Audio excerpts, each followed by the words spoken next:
Quando o sentido desaparece, não é o fim da vida, é o fim de uma forma de viver. Existe um momento na vida em que todas as estruturas internas começam a ruir. Aquilo que antes dava sentido deixa de funcionar. Os valores que orientavam as escolhas perdem força. As narrativas que sustentavam a identidade já não convencem.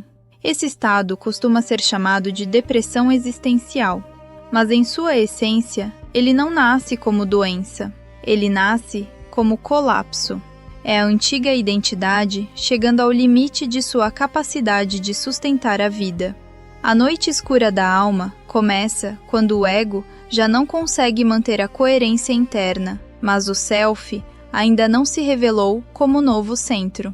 Entre um e outro existe o vazio, um território sem mapas, onde nada faz sentido, onde o futuro parece inacessível e o passado não oferece mais abrigo. Não é que a vida tenha acabado, é que a forma antiga de viver morreu. A depressão existencial surge quando o ego entra em colapso. O ego é a estrutura que organiza a identidade, quem eu sou, o que faço, o que espero, para onde vou. Durante muito tempo, ele cumpre bem sua função, mas chega um ponto em que essa estrutura não suporta mais o peso da experiência. As respostas se repetem, os objetivos perdem alma, os papéis sociais ficam vazios. O ego tenta insistir, mas falha, e esse fracasso é vivido como esvaziamento, apatia, perda de energia vital, nada empolga, nada anima, nada parece valer esforço. A consciência entra em suspensão, porque o centro antigo não funciona mais, e o novo ainda não nasceu. Esse intervalo é a noite escura da alma. Não é regressão, nem fraqueza moral. É uma travessia psíquica em que a identidade antiga se dissolve antes que outra possa emergir. O grande erro é interpretar todo esse estado apenas como patologia. Quando isso acontece, a experiência é combatida, silenciada ou anestesiada sem ser compreendida. É importante dizer com clareza: existem sofrimentos que exigem cuidado, acompanhamento e proteção. Reconhecer a noite escura como travessia não exclui ajuda. O que muda é a leitura. A noite escura, enquanto fenômeno arquetípico, não é apenas sofrimento sem sentido. Ela é um processo de desidentificação. Tudo aquilo que o ego acreditava ser essencial começa a cair. Ambições, crenças, personagens sociais, certezas espirituais. A psique entra num estado de deserto, porque precisa limpar o terreno. Enquanto o ego ainda tenta se salvar, o vazio parece insuportável. Quando ele começa a ceder, o silêncio deixa de ser apenas ausência e começa a se tornar espaço. Nesse ponto, o indivíduo se sente perdido, não reconhece mais a si mesmo. As referências externas já não ajudam. Conselhos soam vazios. Frases prontas não alcançam a profundidade do colapso. A solidão se intensifica. Não porque não haja pessoas, mas porque ninguém consegue atravessar esse território pelo outro. A noite escura é radicalmente íntima. Ela não pede soluções imediatas, porque não se trata de um problema a ser resolvido, mas de uma identidade a ser dissolvida. O sofrimento nasce da resistência. O ego quer voltar a ser quem era, quer recuperar o sentido antigo, quer reconstruir a mesma narrativa. Mas a travessia exige outra coisa: suportar não saber, permanecer no vazio sem preenchê-lo artificialmente. Esse é o ponto mais difícil, porque o vazio ameaça a própria sensação de existência. Quando o ego colapsa e o self ainda está distante, a consciência fica suspensa entre dois mundos. Não há chão, não há direção, não há promessa clara.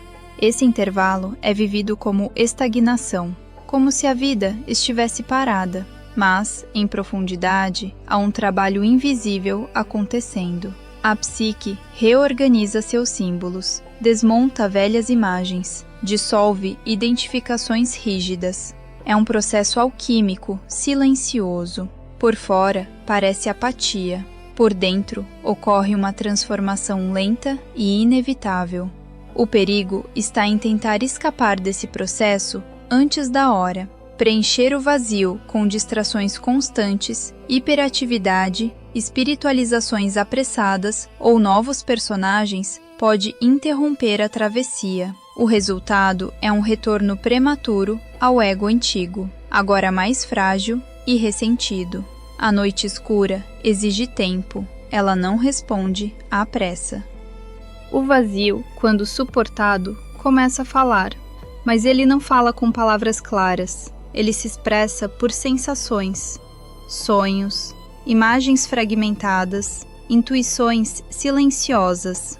Aos poucos, algo diferente começa a surgir, uma sensibilidade mais fina, uma escuta mais profunda, uma percepção menos inflada do próprio lugar no mundo. O indivíduo deixa de se ver como centro e começa a se perceber como parte.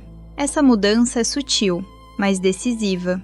O ego antigo queria controlar o sentido da vida. O self não controla, ele orienta. A noite escura é o intervalo necessário para que essa mudança de centro aconteça. Enquanto o ego luta, o vazio dói. Quando o ego se rende, o vazio se torna fértil. Não porque o sofrimento desapareça, mas porque ele passa a ter função. Suportar a noite escura da alma não significa romantizar a dor. Significa reconhecer que nem todo sofrimento é erro. Algumas dores são sinais de que uma estrutura chegou ao fim. Tentar eliminar imediatamente esse estado pode impedir o nascimento de algo mais verdadeiro. A travessia pede presença, não soluções rápidas. Pede honestidade, não discursos otimistas. Pede silêncio, não excesso de explicações. O indivíduo precisa aprender a habitar o não saber, sem se destruir por isso. Esse aprendizado confronta diretamente o medo do vazio, e é justamente esse medo que mantém o ego rígido e inflado. A noite escura desmonta essa rigidez. Ela força a consciência a abandonar o controle e a confiar num processo mais profundo do que a vontade pessoal. Com o tempo, o self começa a se aproximar, não como resposta imediata, mas como presença sutil. Pequenas mudanças internas surgem. O olhar se torna mais sóbrio, as expectativas diminuem. O indivíduo deixa de buscar grandiosidade e começa a valorizar o essencial. Esse movimento não é espetacular, ele é silencioso. O self não surge como revelação constante, mas como eixo interno estável. A vida não se torna perfeita, mas se torna habitável novamente. O sentido não retorna como antes. Agora, ele não depende de narrativas grandiosas. Ele nasce do alinhamento interno. A noite escura da alma marca o fim de uma forma de viver baseada em compensação. Antes, o ego buscava sentido em conquistas, reconhecimento, papéis e certezas. Depois da travessia, o sentido nasce do contato com a própria essência. Isso não elimina desafios, nem sofrimento, mas muda a relação com eles. A vida deixa de ser um projeto de afirmação e passa a ser um processo de participação. O indivíduo já não luta contra a impermanência, ele caminha com ela. Essa mudança só é possível porque o ego foi desmontado. Sem a noite escura, o self não encontra espaço para se manifestar. Por isso, a noite escura da alma não é castigo, nem falha pessoal. Ela é um rito de passagem, um momento em que a psique exige verdade. Tudo que é falso, inflado ou sustentado apenas por medo começa a cair. O vazio que surge não é a ausência de vida, é a ausência de ilusão. Enquanto houver resistência, ele será vivido como sofrimento puro. Quando há entrega, ele se torna solo fértil. A travessia não tem prazo definido. Cada alma percorre esse território no seu ritmo. O que importa não é sair rápido, mas sair transformado.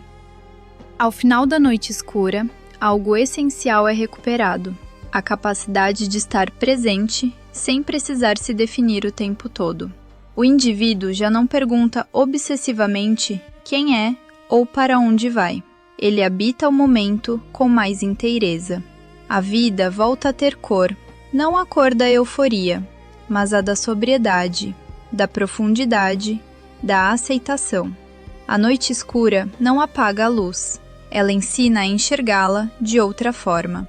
Quando o vazio finalmente fala, ele não promete felicidade constante. Ele oferece verdade e, para a alma, isso é suficiente. A noite escura não promete felicidade, ela devolve presença.